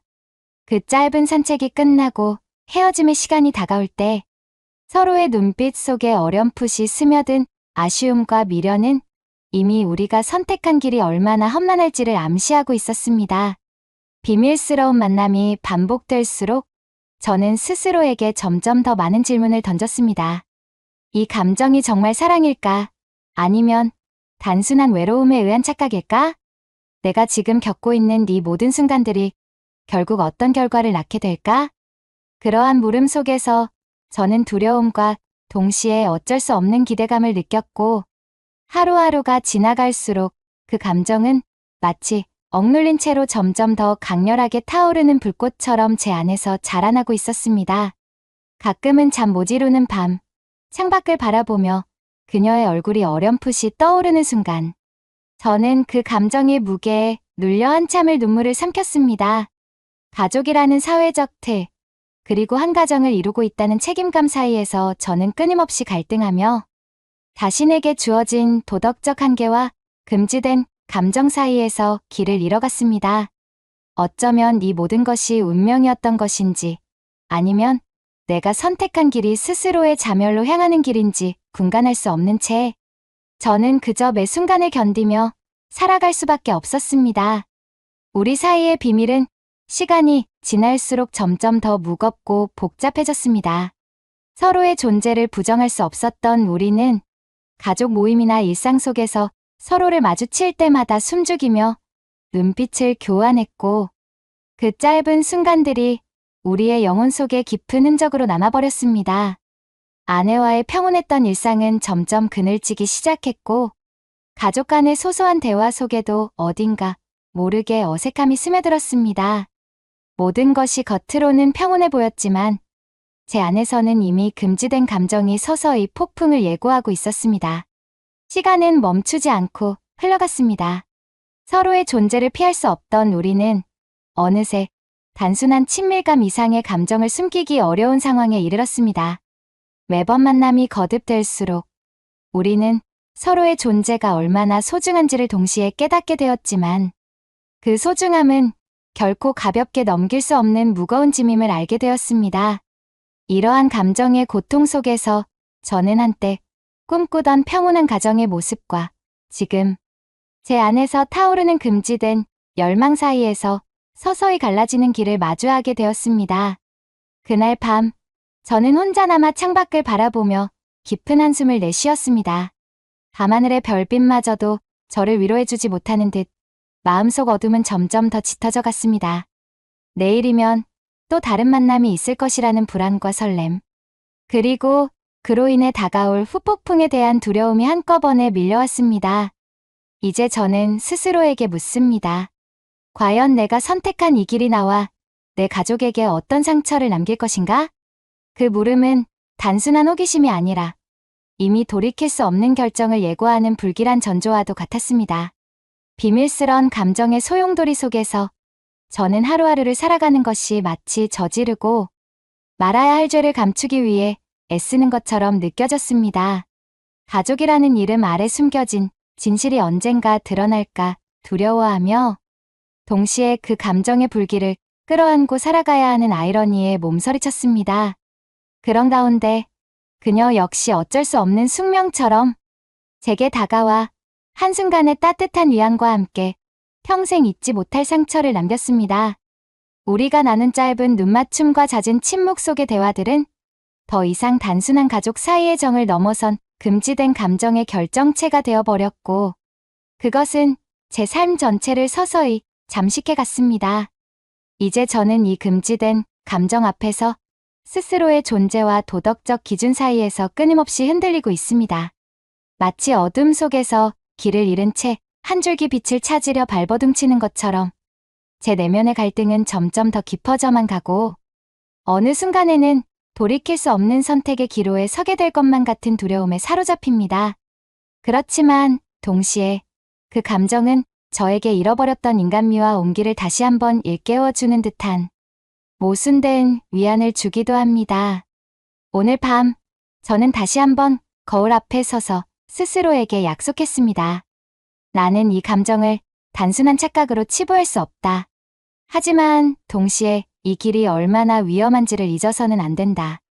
그 약속 속에 담긴 수많은 후회와 두려움, 그리고 어쩌면 피할 수 없는 운명을 예감하는 마음은 앞으로 다가올 날들을 더욱 험난하게 만들 것을 예고하는 듯 했습니다. 이처럼 은밀한 시간 속에서 점점 깊어지는 우리의 감정은 더 이상 단순한 가족 간의 친밀함으로 돌리기 어려운 복잡하고도 치명적인 실타래가 되어버렸습니다.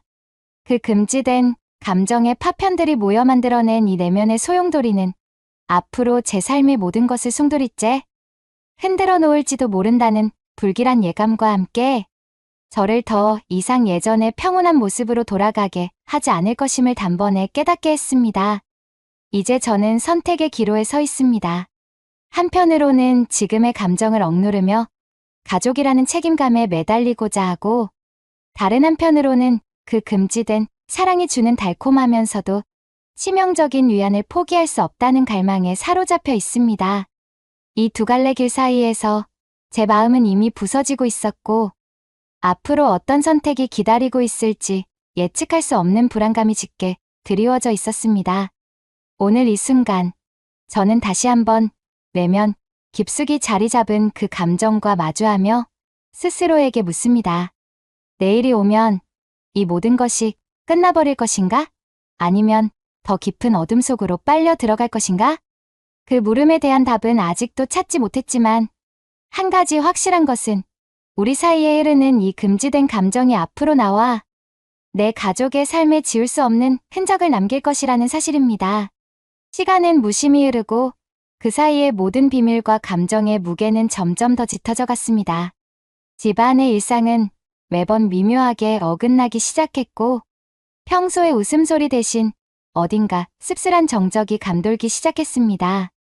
아내의 눈빛에는 분명한 의심과 슬픔이 서려 있었고 가족 모임 속에서도 그동안 감추어왔던 비밀이 서서히 드러나기 시작하는 듯한 느낌이 들었습니다.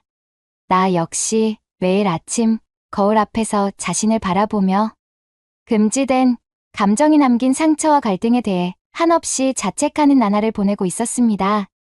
어느 늦은 오후 집으로 돌아오는 길목에서 나는 문득 내 안의 소용돌이를 느꼈습니다. 도심의 분주한 풍경 속에서도 내 마음은 그날 밤의 고요한 집안을 그대로 담고 있었고 그 속에서 내 마음은 두 갈래 길 사이에서 끝없는 싸움을 벌이고 있었습니다. 한쪽 길은 안정과 책임, 그리고 아내에 대한 깊은 신뢰가 자리한 길이었고 다른 한쪽은 그녀의 처제와 나눈 비밀스런 순간들이 만들어낸 뜨겁고도 위험한 사랑의 길이었습니다. 이 두 길은 서로 충돌하며 내 심장을 갈라놓았고 나는 어느 때보다도 깊은 혼란과 고통 속에 놓여 있었습니다. 그날 밤, 집안은 평소와 다르게 무거운 침묵에 쌓여 있었습니다. 아내는 조용히 식탁에 앉아 잔잔한 눈빛으로 나를 바라보았고 나는 말없이 머뭇거리는 내 모습을 보며 그동안 감춰왔던 진실이 드러날 위기를 느꼈습니다. 결국 아내의 한마디가 그 모든 것을 단번에 폭발시켰습니다. 요즘 내가 평소와 다르게 멍한 것 같아. 무슨 일이 있는지 말해주지 않겠니? 그 목소리에는 단순한 걱정보다 훨씬 더 깊은 슬픔과 실망이 담겨 있었습니다. 그 순간 내 안의 두려움은 한층 더 커졌고 과거의 은밀했던 만남들이 떠올라 머릿속을 뒤흔들었습니다. 나는 아무 말도 하지 못한 채 침묵 속에 몸을 움츠렸고 아내의 눈동자 속에 비친 그 아픔이 내 마음을 송두리째 찢어놓는 듯한 느낌에 사로잡혔습니다. 그날 이후 집안의 공기는 더욱 차가워졌습니다. 아내는 예전에 따뜻했던 미소를 잃어버린 채 나를 바라볼 때마다 깊은 상처와 의심이 섞인 눈빛을 보내기 시작했습니다. 나는 매 순간마다 내 안에 감춰진 비밀이 폭발할까 두려워 몸과 마음을 떨치려 애썼지만 동시에 금지된 사랑의 불꽃은 쉽게 꺼지지 않았습니다. 오히려 그 불꽃은 더욱 타오르며 내 삶 전체를 불안과 후회로 물들이고 있었습니다. 내게 남은 시간들은 점점 더 무겁고 길게 느껴졌습니다. 매일 밤 잠들기 전이면 나는 스스로와 끊임없이 싸워야 했습니다. 내가 지금 이 길을 계속 가도 되는가? 가족을 위해서, 그리고 나 자신을 위해서 과연 올바른 선택일까? 하는 질문들이 머릿속을 떠나지 않았습니다. 그러한 질문들이 쌓여갈수록 내 심장은 점점 더 아프게 뛰었고 결국 나는 내 안에 자리 잡은 이 금지된 감정의 대가를 치르기 위해 결단의 순간에 서게 되었습니다. 어느 한적한 주말 오후 우연히 마주친 작은 공원 벤치에서 나는 그녀와 단둘이 앉아 있었다. 그날의 하늘은 잔잔했으나 내 마음속은 폭풍우가 몰아치는 듯 요동쳤습니다. 그녀의 눈빛은 평소보다 한층 더 슬프고도 깊은 아픔을 담고 있었고 그 눈동자에는 더 이상 피할 수 없는 진실이 서려 있는 듯 했습니다. 우리는 말없이 오랜 시간 서로의 존재만을 느끼며 앉아 있었고 마치 그 시간만큼은 세상의 모든 소음이 사라진 듯한 착각에 빠져들었습니다. 잠시 후 그녀가 조심스레 입을 열었습니다. 이렇게 계속 숨기고 살아가는 게 옳은 걸까? 그녀의 목소리는 떨렸고 그 한마디 속에 모든 두려움과 슬픔, 그리고 후회의 감정이 담겨 있었습니다. 나는 그녀의 말에 무겁게 고개를 끄덕이며 속으로 이미 내린 결단을 되새겼습니다. 우리 둘 다 이 길이 영원히 지속될 수 없음을, 그리고 언젠가 반드시 진실이 드러나게 될 운명임을 알고 있었습니다. 그날 이후 나는 스스로에게 단 한 가지 결심을 내렸습니다. 더 이상 이 두 세계를 동시에 살아갈 수는 없다는 것. 내가 사랑했던 아내와 그 금지된 사랑의 대상인 그녀 처제 사이에서 이중 생활을 이어가는 것은 우리 모두에게 돌이킬 수 없는 상처만을 남길 뿐이라는 사실을 깨달은 순간, 나는 내 인생의 방향을 바꾸기로 결심했습니다. 나는 오랜 밤을 지새우며 내면의 목소리와 싸웠습니다. 수없이 흘린 눈물과 무거운 한숨 속에서 결국 내게 남은 것은 한 줄기 진실뿐이었습니다. 내가 선택해야만 하는 것은 모두를 위한 진실이다. 그러나 그 선택의 무게는 상상 이상으로 컸습니다. 마음 한구석에서는 이미 두려움과 후회의 감정이 끝없이 요동치고 있었고, 내가 내뱉을 진실 한마디가 우리 가족의 평화를 송두리째 무너뜨릴 것을 알기에 나는 오랜 시간 머뭇거렸습니다. 시간은 흘렀고 결국 내게 주어진 마지막 기회가 다가왔습니다.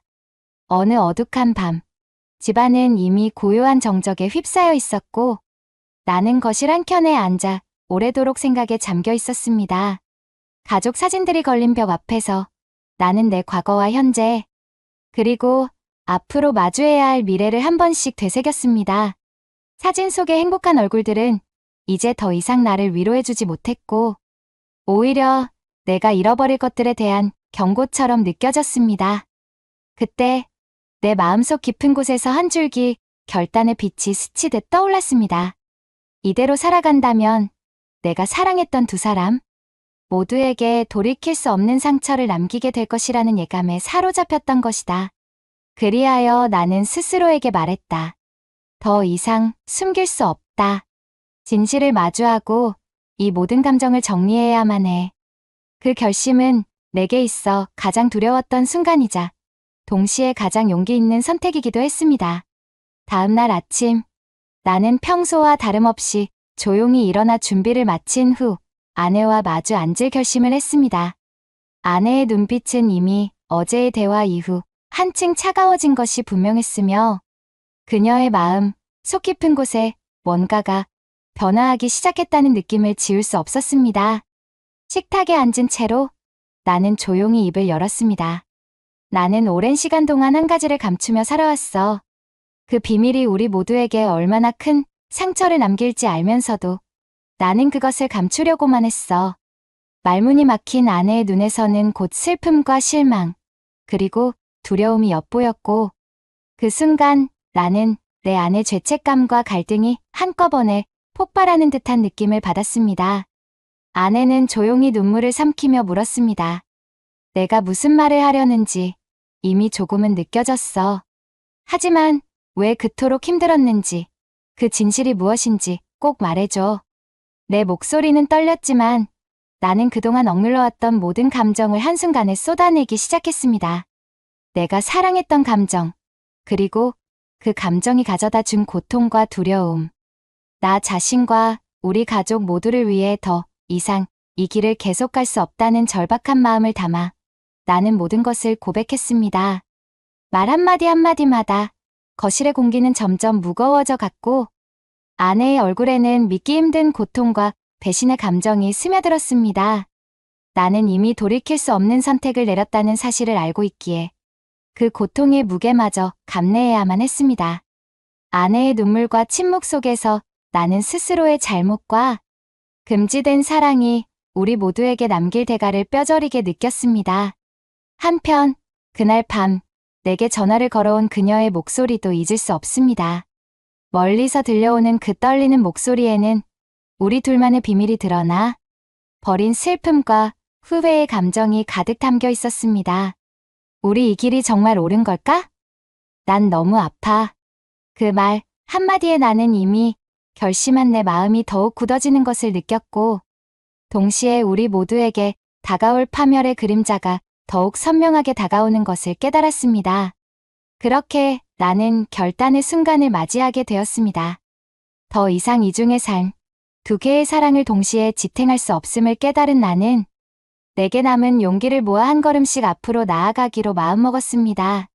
그 선택은 우리 가족 모두의 삶에 돌이킬 수 없는 변화를 가져올 터였지만 동시에 지금의 숨막히는 고통에서 벗어나기 위한 마지막 길이기도 했습니다. 나는 곧바로 전문가의 도움을 청하기 시작했고 가까운 신뢰할 만한 이들과 진실을 나누며 내 감정을 정리해 나갔습니다. 비록 내 진실이 드러나게 된다면 돌이킬 수 없는 상처가 남겠지만 그래도 이제는 더 이상 거짓과 숨김 속에 살아갈 수 없다는 생각이 강하게 자리 잡았습니다. 이 모든 과정 속에서 나는 우리 가족에게 진실을 전하기 위한 준비를 서서히 마무리해 나갔고 그날 저녁 마침내 다시 한번 아내와 마주 앉아 모든 것을 털어놓기로 결심했습니다. 내 목소리는 여전히 떨렸지만 그 안에는 이제 더 이상 도망칠 수 없는 결단의 힘이 담겨 있었습니다. 진실의 한마디가 우리 모두에게 미칠 영향을 두려워하면서도 나는 결국 내 모든 비밀과 금지된 사랑의 감정을 그대로 드러냈습니다. 그 순간 우리 집안의 모든 공기가 무겁게 가라앉았고 아내의 눈물 그리고 내 안에 쌓였던 모든 후회와 두려움이 한꺼번에 터져나오는 듯한 기분에 사로잡혔습니다. 나는 이미 내가 선택한 길의 대가를 감내할 준비가 되어 있다는 것을 몸소 깨달았고 동시에 앞으로 닥칠 수많은 후폭풍에 대한 두려움과 슬픔을 그대로 받아들여야만 한다는 사실을 알게 되었습니다. 이렇게 3부는 내 인생의 결정적인 전환점을 맞이하는 순간으로 마무리됩니다. 내가 내뱉은 진실 한마디, 그리고 그로 인해 터져나온 눈물과 고통은 우리 가족 모두에게 돌이킬 수 없는 상처를 남겼고, 동시에 앞으로의 삶에서 내가 감내해야 할 무거운 짐이 되리라는 예감과 함께 말입니다. 사랑은 때로 우리에게 너무나 무거운 짐을 지워주고 감추어진 진실은 결국 모든 것을 드러내게 마련입니다. 내 안에 자리한 금지된 감정과 그로 인한 선택은 지금 이 순간 돌이킬 수 없는 결단으로 이어졌으며 그 대가는 앞으로 다가올 시간 속에서 더욱 명확하게 나타나리라 믿습니다. 나는 지금 이미 지나버린 과거와 마주하며 동시에 앞으로 나아갈 새로운 길을 선택해야 하는 기로에 서 있습니다. 이 길의 끝에 어떤 결말이 기다리고 있을지 그 누구도 미리 예측할 수 없지만 단 한 가지 분명한 것은 내가 내린 이 선택이 앞으로 내 인생을 완전히 바꿔놓을 것이라는 사실입니다. 오늘 밤 나는 다시 한번 조용한 거울 앞에 서서 내 눈에 비친 모습을 바라봅니다. 거기에는 슬픔, 후회, 그리고 무엇보다도 결단의 흔적이 선명하게 남아 있습니다. 그 모든 것을 받아들이고 나는 앞으로 나아가리라 다짐합니다. 비록 이 길이 험난하고 그 끝에 서 있는 파멸이 두렵더라도 내게 남은 마지막 용기와 진실만이 내 인생을 다시금 빛나게 할 터임을 믿으면서 말입니다. 진실이 터져나간 그날 이후 우리 집안은 마치 오래된 유리잔이 산산조각난 듯 돌이킬 수 없는 균열 속에 빠져들기 시작했습니다. 한때 화목했던 가족의 웃음소리 대신 거실 구석마다 가라앉은 침묵과 눈물, 그리고 서로를 바라보는 눈빛 속에 쌓인 무거운 의심의 기운이 짙게 드리워졌습니다.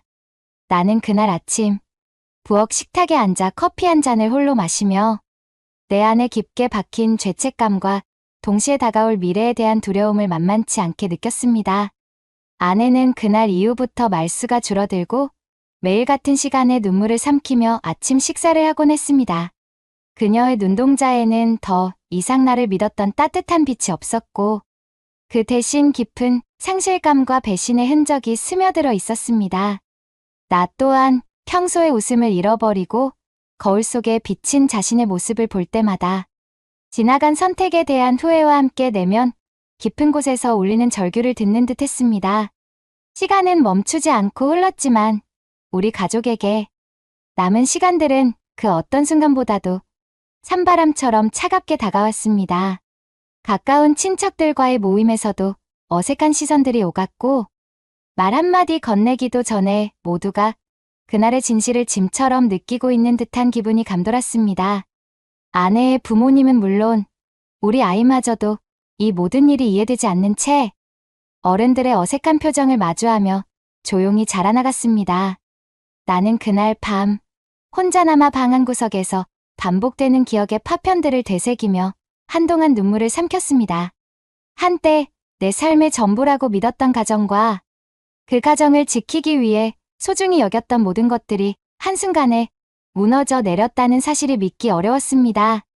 마음 한켠에서는 자신이 왜 그런 선택을 했는지, 어떻게 그토록 금기된 감정에 굴복했는지를 되묻는 자문이 끊임없이 이어졌습니다. 그리고 동시에 처제와의 만남에서 피어오른 따스하면서도 슬픈 미소, 그리고 그 짧은 순간에 담겼던 수많은 말 없는 진심들이 아직도 내 마음 속 깊이 남아있어 더 큰 아픔으로 다가왔습니다. 며칠 후 아내와 나는 침묵 속에서 서로의 눈을 마주한 채 거실에 앉아 있었습니다. 그날 오후 창문을 통해 들어오는 흐릿한 햇빛이 마치 우리의 상처 위에 잔잔한 빛을 들이우려는 듯했지만 그 빛조차도 우리의 어두운 현실을 씻어내지 못했습니다. 아내는 조용히 입을 열었습니다. 내가 내게 준 상처는 말로 다 표현할 수 없을 만큼 깊어. 왜 그토록 나와 우리 가족을 배신했는지 이제는 정말 이해할 수가 없어. 그 한마디는 내 심장을 찢어놓는 듯 했으며 나는 그 자리에서 아무런 말도 내뱉지 못하고 그저 머리를 숙이고 말았습니다. 서로에 대한 사랑과 신뢰가 한순간에 흔들리며 우리는 더 이상 같은 가족으로서의 모습을 유지할 수 없다는 냉혹한 현실을 마주해야만 했습니다. 며칠간의 격렬한 말다툼과 고요한 눈물의 시간이 지나자 결국 우리 부부는 법적 절차와 상담을 통해 이혼을 결심하게 되었습니다. 이 과정은 단순히 둘 사이의 문제가 아니라 온 가족에게 닥친 큰 시련이었고 누구도 그 상처를 쉽게 치유할 수 없음을 예감케 했습니다. 아이들은 어른들이 만들어낸 이 복잡한 상황 속에서 혼란스러워했고 양가 친척들 역시 서로 피하며 한때 화목했던 가정이 지금 얼마나 깊은 슬픔에 빠져 있는지를 이야기하기 시작했습니다. 그러나 모든 상처가 시간의 흐름 속에 조금씩 아물기 마련이라는 말처럼 이혼 후의 일상은 전혀 다른 모습으로 흘러갔습니다. 나는 한때 내가 택한 잘못된 길 위에 서 있었음을 깨달으며 스스로를 반성하는 시간을 가지게 되었습니다. 상담과 심리치료를 통해 내 안에 쌓인 죄책감과 분노, 그리고 지나간 선택에 대한 후회를 마주하며 조금씩 나 자신을 용서할 수 있는 날이 오기를 바랐습니다. 한편 그 금지된 사랑의 대상이었던 처제 역시 우리 가족의 붕괴 이후 오랜 고독 속에 자신만의 길을 걷기 시작했습니다. 그녀는 한때 가족 모임 속에서 언제나 밝고 따뜻한 미소를 지어주던 존재였지만 이제는 그 미소 대신 깊은 상실감과 자기 혐오에 시달리는 날들이 이어졌습니다. 주변의 시선과 비난, 그리고 자신에게 닥친 운명의 아이러니 속에서 그녀 역시 스스로의 존재에 대해 끝없는 자책과 후회를 반복하며 살아갔습니다. 시간이 지나면서 서로 다른 길을 걷게 된 우리 부부와 그 금지된 사랑의 대상 사이에는 어떤 연락도, 어떤 재회도 이루어지지 않았습니다. 오히려 우리는 각자의 자리에서 과거를 잊으려 애쓰며 새로운 삶의 시작을 모색하려 노력했습니다. 나에게 남은 시간들은 그저 지나간 과거에 대한 반성의 연속이었으며 아이들에게 남겨진 아픔을 어떻게 치유할 수 있을지 고민하는 날들이 이어졌습니다. 어느덧 계절이 바뀌고 낙엽이 떨어지는 가을의 한적한 오후, 나는 우연히 한 카페의 창가 자리에 앉아 옛날 가족 사진이 담긴 신문 한 면을 보게 되었습니다. 그 사진 속에는 한때 웃으며 함께했던 우리가 있었고, 그때의 기억은 지금의 나에게 너무나도 아득하게 느껴졌습니다. 그 순간, 나는 내 선택이 가져온 돌이킬 수 없는 결과에 대해 다시 한번 깊이 깨닫게 되었고, 동시에 앞으로 어떻게 살아가야 할지에 대한 질문이 머릿속을 맴돌았습니다. 내 삶의 방향은 이미 돌이킬 수 없는 길 위에 놓여 있었지만, 어쩌면 이 모든 고통이 나에게 새로운 시작의 기회를 줄지도 모른다는 생각이 스치기도 했습니다. 오랜 시간 동안 금지된 사랑의 눈이 멀어 자신과 가족을 잃었던 나 자신을 되돌아보며 진정한 의미의 사랑이 무엇인지, 그리고 어떤 선택이 옳은 것인지에 대해 깊이 고민하기 시작했습니다. 그러던 중 한 상담 그룹 모임에서 나는 비슷한 상처를 안고 살아가는 사람들을 만나게 되었습니다. 그곳에서 나는 내 감정을 조금이나마 털어놓으며 서로의 아픔을 이해하고 공감하는 과정을 통해 조금씩 치유의 실마리를 찾기 시작했습니다. 그 모임 속 사람들은 모두 저마다의 상처와 후회, 그리고 새로운 시작을 위해 애쓰는 이들이었고, 그들과의 대화 속에서 나는 과거의 내 선택이 단순한 개인의 잘못만이 아니라 사회와 인간관계의 복잡한 구조 속에서 비롯된 것임을 깨닫게 되었습니다. 그리고 나는 결심했습니다. 내가 겪은 이 모든 고통과 상처를 단순히 내게만 머무르게 두지 않고 누군가에게 경고와 위로가 될 수 있도록 내 이야기를 솔직하게 기록하기로 말입니다. 내가 저지른 과오와 금지된 사랑의 선택, 그리고 그로 인해 흩어져 버린 가족의 조각들이 누군가에게는 다시는 그런 길을 걷지 말라는 다짐이 될 수도 있지 않을까 하는 작은 희망을 품으며 나는 내 삶의 마지막 장을 조금씩 써 내려가기 시작했습니다. 그리하여 지금 이 순간 나는 과거의 그림자에서 벗어나 새로운 길을 찾으려 애쓰고 있습니다.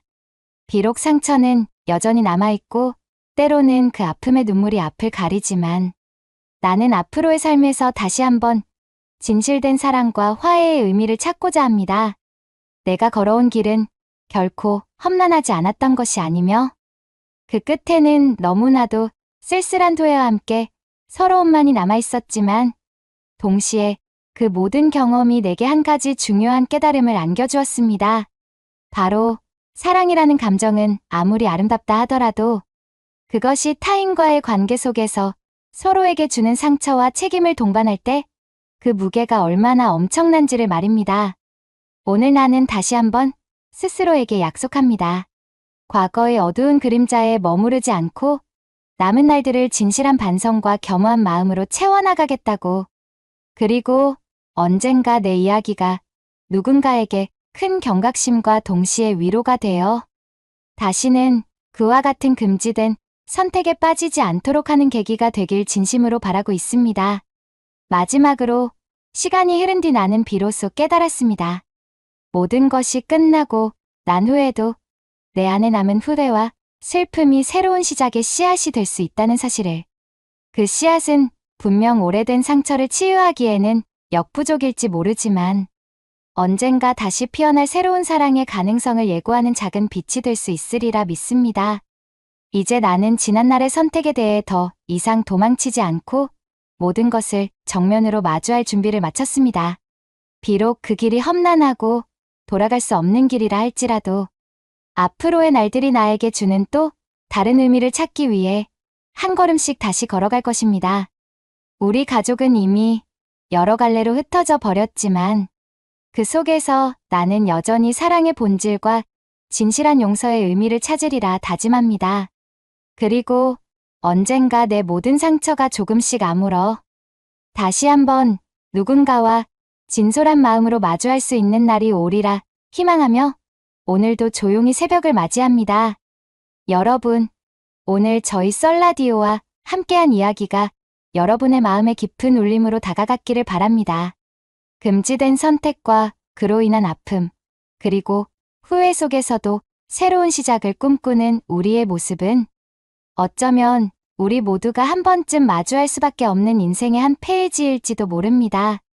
이 이야기를 통해 여러분 각자의 삶 속에서 잊지 말아야 할 소중한 가치와 때로는 감추기 어려운 진실 앞에서 용기 있게 선택하는 마음을 되새기시길 바랍니다. 우리 모두는 완벽하지 않지만 그 속에서 성장하고 배워나가는 존재임을 기억해 주세요. 구독과 좋아요, 그리고 알림 설정 잊지 마시고 여러분의 소중한 의견과 사연도 언제든지 댓글로 남겨주시면 감사하겠습니다. 여러분의 작은 클릭이 저희에게 큰 힘이 됩니다. 그럼 오늘도 진솔한 이야기를 전해드린 썰라디오였습니다. 다음 이야기에서 또 만날 때까지 모두 건강하시고 행복하시길 바랍니다. 감사합니다.